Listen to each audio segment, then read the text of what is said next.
Thinking about launching a podcast but overwhelmed by all the moving parts? At Turnkey Podcast Productions, we take the hassle out of podcasting so you can focus on the talk, not the tech. From concept to launch, guest booking to post-production, we handle everything. Need a strategy to grow your show and turn guests into clients? Yep, we do that too.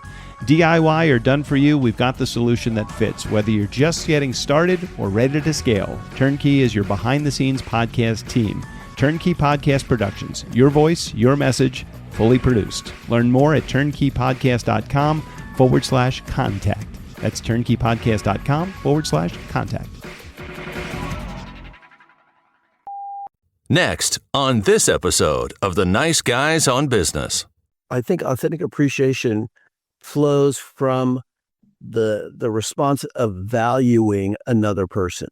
Okay. Mm-hmm. And we talk about appreciation being different than recognition, in that appreciation is about the person and it's from a person. It's not organizational, and it can be about work, but it involves the whole person. Whereas recognition is really about performance, and it is sort of institutional. And so it's about valuing something about them, because this comes with, difficult to appreciate colleagues. I mean, not everybody's a star, and you're looking for something, they're really not doing what they're supposed to be doing. So it's appreciating both what they do as people say, think about your daily life and what does this person do that makes your day go better, right? And that's something you can value about them. Hey, doll, could you scare up another round for our table over here? And tell the cook this is low-grade dog food. I've had better food at the ball game, This steak still has the marks where the nice guys were hitting it. Go from where you are now to where you could be. Get expert tips to grow your business, to be more productive and more efficient, whether you're trying to build influence, grow your community, or make it rain. Best-selling author of Nice Guys Finish First, Doug Sandler, can lead the way. The Nice Guys on Business is produced by Turnkey Podcast Productions. Now, here's your host, Doug Sandler. All right, Dr. Paul White back again, going deeper into authentic appreciation, problems when trying to fake it, keys to being perceived as authentic, and common challenges with difficult to appreciate colleagues. How many of you in our Nice Guy community have experienced that? Showing appreciation to remote team members and more. Plus, we'll discuss how to survive working with a toxic leader and what to do when you have work with a dysfunctional colleague. Oh boy, all of those topics, man. I just stepped back into some hives and remembering my corporate world. Dr. Paul, welcome back to the Nice Guys on Business podcast. Thank you. I'm glad to be with you. Happy to have you back here. Where do we start? I think I would like to take a stab at one of the topics that I just mentioned here as a beginning point. Would you be okay with talking with how do you handle a dysfunctional or toxic colleague? Because I think sure. All right. Because I would say that of all the challenges that I've had to deal with, while having a leader that is a little bit challenging or dysfunctional, I don't have to deal necessarily with my leaders every day, but I do have to deal oftentimes with my coworkers every day. And sometimes dealing with somebody that's ultra negative or ultra dysfunctional is a huge time suck for me, and attitude adjustment almost every day, constantly. How do we even start to deal with somebody like that? Well, it's best not to hire a hitman to take them out. I'm just curious. Yeah, it's probably a good idea. Sometimes we fantasize about things like that, but part of it is we have to accept reality of that. Not only are other people not perfect, we're not perfect, and so there's a balance in there. But dysfunctional colleagues, the way, I'm a psychologist, and so I'm a little sensitive about psychologizing everything, but dysfunctional literally means DYS means problem, functioning, problems with functioning. And that's problems with functioning within the realities of daily life. It's like you have responsibilities, you are an adult, you're supposed to show up and so forth. And right. One of the main problems with dysfunctional colleagues is that they're really, really expert at blaming and shifting responsibility off of themselves, right? And so that's sort of a warning sign we have to pay attention to when we're working with a team member and it's like they don't get their part done and they sort of blame you or whatever. Yeah, And of course. you really have to be sort of tough in the tough love kind of way of setting boundaries of what you're willing to do and not willing to do. One of the things that can happen is, especially at the beginning and working with somebody, and they say, "Oh, I've got something going tonight and I can't get this finished till tomorrow. Can you help out?" And being the good person you are, you offer to help out. But that can be sort of the entryway onto the freeway of rescuing them. Yes, yes. And you have to sort of be aware of that, and not necessarily that you don't offer to help, but next time that comes up, you say, or before the next time, actually, it's like, I was glad to help you out last time, but I need to let you know, I'm expecting you to handle this part, your part, and I'm not going to, bail you out, essentially. I remember I dealt with someone, and you brought up a great example of bailing somebody out and them maybe screwing up the credentials for the responsibility that you took on, and took on the responsibility themselves and took the approval themselves. And I think I remember, this is going back to an entertainment agency that I had worked with probably back in the 90s and early 2000s, and one of the guys that came on board, he had a negative reputation, and the agency hired him not because of the negative reputation, of course, but because he had been involved in the entertainment world for a long time. A lot of people knew him, and I felt like I was going to be doing him justice by having a quote unquote honest conversation with him. I said, I'll just call him John, just for the sake of leaving his name out. I said, Sure. "Hey, John, I'd love to have a conversation with you. You and I have both been in the industry for 20 years at this point, and I want to let you know, here's my concern. The industry speak is that there is a slightly negative reputation that you have in this industry, and because you're now representing me as an act, I want to let you know that I support you, but I need to help right size this negative reputation." And I thought I was doing him a favor by having that conversation. And he held that against me for probably 15 years after I had that conversation with him. Right. How do you have that tough love conversation without it backfiring on you forever? Maybe I handled it wrong. I don't know. Well, sometimes you can't avoid it. But I think one thing, when we think about dysfunctional people, they live and think through life with a different set of rules and expectations. And I use the example that they are slanted. They are and so they go through life and, physically, I mean, if you think about them being slanted, that they walk through a door and they either hit their head or feet or whatever, because it's not as they expect. Right. And so what happens if you talk to them about it, they're going to twist it or distort it to their worldview, which is not yours. That actions have, results, that there are responsibilities, they're associated with privileges and so forth. I mean, these people like privileges. They don't especially always like responsibility. And they're really experts at blaming or making excuses. Yes. And so that they're really pretty slippery.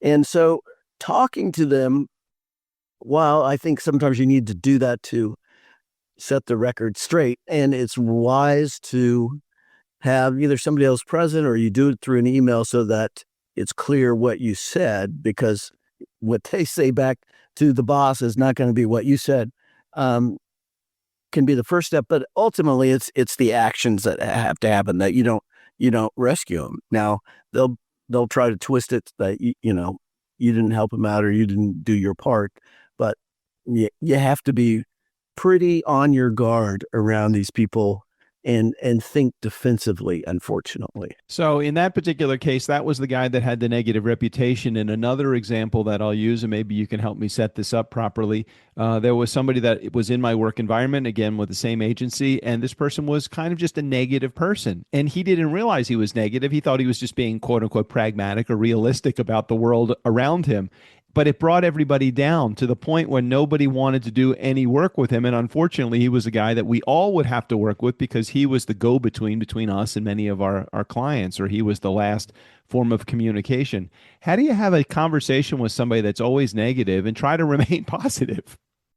Well, one of the ways you deal with these people is you minimize your interactions with them. I mean, you don't hang out with them excessively.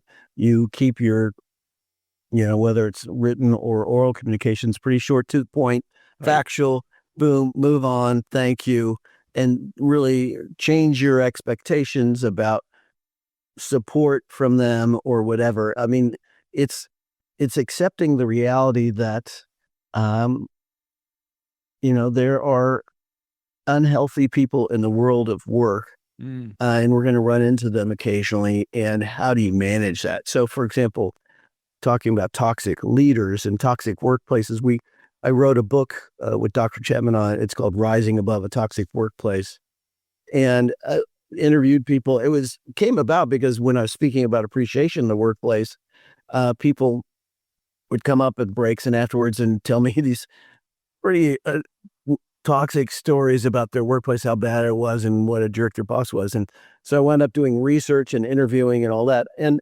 one of the things with toxic leaders is you have to protect yourself Hmm. because they are not looking out for you. They're looking out for themselves.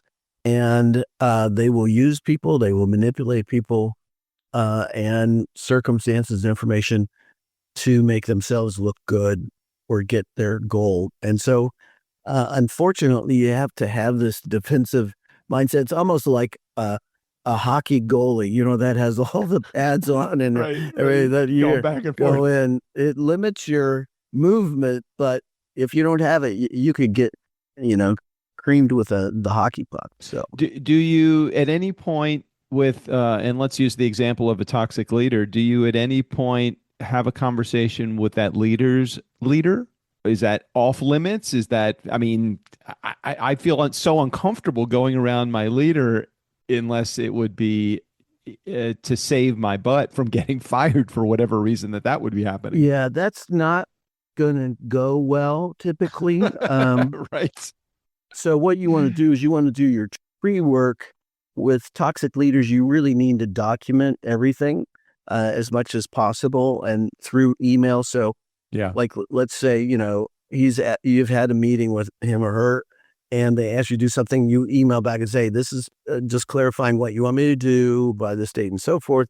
If it's different than that, please let me know, and so then the onus is on them to clarify. Otherwise they've accepted sort of your Mm. definition of it, because one of the things that toxic leaders do, partly out of their positions, they have the ability to control the flow of information, and they will withhold information or create information to support themselves. And so you've got to be really proactive in defending yourself sort of to other people, not to them, because Right. it's not going to work with them, but it's so that if something comes up and they say, to his boss, he says, well, John's not doing what he's supposed to or whatever, you've got the documentation to sort of show otherwise. And not to go too far down the rabbit hole of analysis and wounds and that kind of stuff, but what creates a leader that is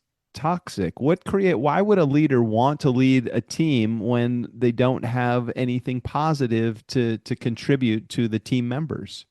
Well, lots of times toxic leaders are very talented and gifted people, and that's how they got where they are.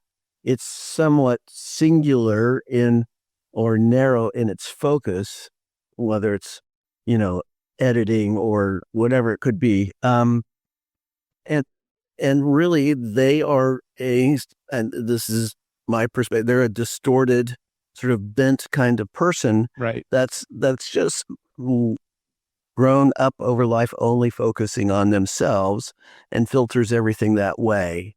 And so uh, you come to see it and realize it over time. I always find that a leader is elevated to their level of incompetence. Yeah. Sometimes they do a really good on the front line, but the next step up they do okay, but less, and then the next step up from that they do even less, and at some point they are completely incompetent. My son had worked for someone that was a toxic leader, and no matter what he did, he found like he was getting very positive reviews from some co-leaders, but the leader that he worked for, he was getting negative reviews, which affected his ability to go up the chain, which made it impossible for him to get promoted. So he left the job. The leader created that environment. At some point, I'm assuming these leaders get their comeuppance when they, It depends. I mean, it depends on where they are in the organization. One of the things, if you have a toxic leader, they don't always have to be at the, the very top of the organization. They can be a supervisor or manager, whatever. And let's say you're a manager or even a leader above them. One of the things I've come to conclude, I sort of use the analogy of black walnut trees. I live in the Midwest and we have these. They're beautiful trees, and when they're healthy, they grow and produce a whole bunch of black walnuts, which we like to eat, but they are toxic, and nothing else can grow around them. There's a toxin in their roots and in their leaves, and you can either have a big black walnut tree that is, producing walnuts, but you got nothing else going on anywhere else. And so you either have to sort of surround these people and almost, cut them off from most of the organization and have one or two healthy people interact with them, or you got to get them out of there because they will create toxicity in everything that they touch, essentially. So before we move on to another topic, because I would really love to talk about showing authentic appreciation and the problems with faking it, and the keys to being perceived as authentic, what would be the diagnosis for helping someone that is in an environment where they're either having a toxic coworker or a toxic leader that they're working with right now? Ultimately, if we were only to give them one plan of action, maybe that's impossible to do. But if we were to try to boil it down to, here is your plan of action when dealing with a toxic environment created by a coworker or a leader, what advice would you give to them? Well, the advice I would give is give them an image. And in our training, we use this. Think of a guy in a hazmat suit who is going into a toxic environment. And there are things that can cut, or, obviously poison gas and all that you need to have a protective attitude about yourself. Mm-hmm. And part of that is documenting what you're doing right, even if it doesn't seem like, well, this is sort of obvious. These people can gather evidence from all over the place and distort it. So you really have to have to know that they're out for themselves. It's sort of like you're going to war with somebody, but you're maybe an ally. It's sort of like the U.S. and Russia in World War II. Mm-hmm. I mean, we're fighting an enemy, but I don't trust them. And just don't get hoodwinked, because they can be nice at times, but ultimately you've just got to have a protective attitude, and you need to monitor yourself about when you're starting to lose a lot of sleep, you're starting to have health problems because of the stress and so forth. And I love the hazmat analogy. It really does put me in an environment where I understand what I'm walking into. And you said it, there could be something sharp over here that could cut through the hazmat, the hazardous suit, the hazmat suit. There could be poison gas in there. You need to protect yourself. Keep your attitude in check, I think, is a really important idea, is not to go on to the defensive, because you can start going on to the defensive and you're going to go down a rabbit hole that's going to be impossible for you to, especially with a leader, for you to come out on top with that. So I love the hazmat suit analogy. Thanks for sharing that. And I think the other thing is to have somebody, and maybe it could be an external person that you trust their judgment and perspective, and use them as a sounding board, because your thoughts start to get distorted and beliefs. And so you need to sort of bounce things. Does this sound right, or does this sound sort of wacky? So So part of your responsibilities as a worker in a company is to do your, provide your deliverables. And you never considered sometimes that one of the deliverables is having to have this relationship with someone that's toxic. It's hard enough just to do your job. right. Now you got to do your job with a toxic leader or a toxic or negative coworker. That's got to be challenging as well. Yeah, absolutely. So let's go on to the next thing because I really do want to spend a few moments before we wrap today and talk about this process of showing authentic appreciation. I really have had my entire career, whether I was self-employed or working in the corporate world until 1997 when I finally left that and started doing my own thing. So I almost like I've forgotten this, but the reality of it is I used to try to catch people in the act, and that was the act of doing something right rather than the act of doing something wrong. Showing authentic appreciation when you do catch them in the act is oftentimes a very positive relationship builder for you. Some people would perceive that as inauthentic appreciation, or maybe they would look at it as inauthentic appreciation. So let's talk about for a second showing authentic appreciation versus the problems with trying to fake it. And maybe we can start with defining both ends of that if we could for a moment. Yeah, I've been working with this topic and in this field for about, I don't know, 15, 16 years. And early on, it was like, well, what is authenticity? What is appreciation? And really, I think authentic appreciation flows from the response of valuing another person. Okay. Mm-hmm. And we talk about appreciation being different than recognition, in that appreciation is about the person and it's from a person. It's not organizational. And it can be about work, but it involves the whole person. Whereas recognition is really about performance and it is sort of institutional. And so it's about valuing something about them, because this comes with, difficult to appreciate colleagues. I mean, not everybody's, a star, and you're looking for something. They're really not doing what they're supposed to be doing. So it's appreciating both what they do at that. And as people say, think about your daily life and what does this person do that makes your day go better, right? And that's something you can value about them. But sometimes you have to go a little, actually more shallower than that, looking for something, just a specific action that they do that, you can value, that they're cheerful in the morning or they show up on time or whatever.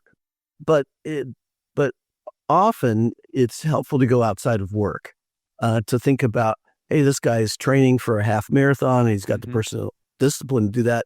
Or a woman who's a colleague is just single mom, really committed to her kids. It's not about work, but you just value that she just loves her kids and is there to serve them. And sometimes I tease it as, it can go as shallow as, hey, nice sneakers, I like your shoes. Right. And the reason is that if people have pretty good sniffers about you, blowing smoke at them, and then that undercuts trust in not only in every other area with them, but then you have colleagues who are watching this that they know that you're not real happy about, but you're complimenting them, and it can question, what is he saying about me when I'm not around? And so it's just really a problem. I was working with a group of leaders from New York City a number of years ago, and a guy said, well, why does it have to be authentic? If I can get them to believe that I appreciate them, isn't that good enough? And I first of all, I was sort of stunned. I mean, it's one thing to think it, it's another thing to say it in front of a group, but I said, well, that's not really what we're trying to do. I mean, there is reality, and people, you need to focus on that. And he sort of kept pushing. He said, no, perception is reality. And I said, reality is reality. And ultimately I turned to his team and I said, what do you think the next time you hear a compliment from him? And they said, well, we don't believe him now.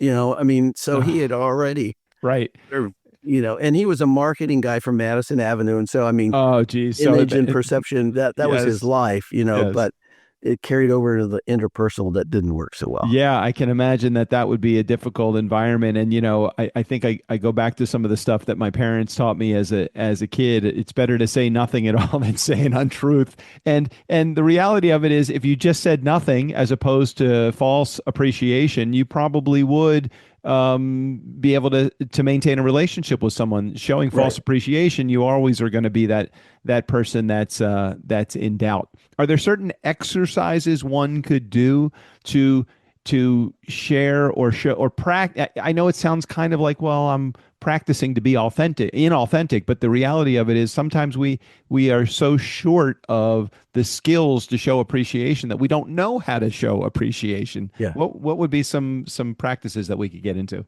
Well, first of all, in our culture, and when you hear the word appreciation, we tend to think that it's words, right?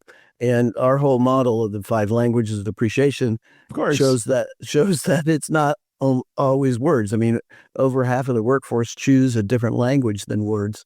And so, I mean, it can be hanging out with the people, quality time, it can be helping them out and working on a project together. So you're not really stating things.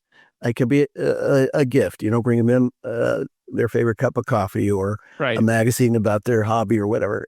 But I think, it's getting to just that valuing them. And if you don't know, sometimes like a supervisor, or let's say a manager and then a supervisor, and the manager is seeing this worker and like not impressed. Sometimes you have to ask their coworkers, what are some strengths that you see that Bob has or Jenny, or what does she do well? Because you may not see it. You may not have the opportunity. So get to people that are closer to them and find out what they value about the person. And one of the things I found, and you can correct me if you think it's going in a different direction, but one of the things I found is it does not require a Herculean effort to show a small amount of appreciation that will be appreciated. Just something that said, "Hey, I want to let you know that was really exciting," or "That was really a good job. Thank you for taking care of that for me," or "Thank you for doing that, because you've kind of, a rising tide raises all ships, and I feel like this is where I want to go." Especially when you say, "Can you tell me how to do that? Because I want to learn how to do." When you start to ask things like that, I really feel like that is a valuable form of appreciation too. Yeah, and I would agree with you, but I think sometimes we have to be aware that some people have been sort of molded to expect negativity, and if they get a positive, they're going to discount it. They're going to go, yeah, whatever, sort of like, and sort of it's not reinforcing to us to do this again. But we've got really authentic appreciation. One of the goals, it really is persevering and just showing it regularly over time. And you win people, because there are people in the world that we work with that have grown to not trust others, which is a realistic response given their life circumstances. Correct. And so sometimes we have to work through that and earn the right to be heard and trusted. Small doses of appreciation are often appreciated just as much as the large ones too, and you can just take a view on how people are showing appreciation in the workplace. That's generally how they would like to receive it. Also, if they're giving compliments that are words of affirmation, if they are gift givers, like coffee givers, like you had mentioned, that's probably what they like to get in return. And I found that mimicking that for them is oftentimes a form of appreciation as well.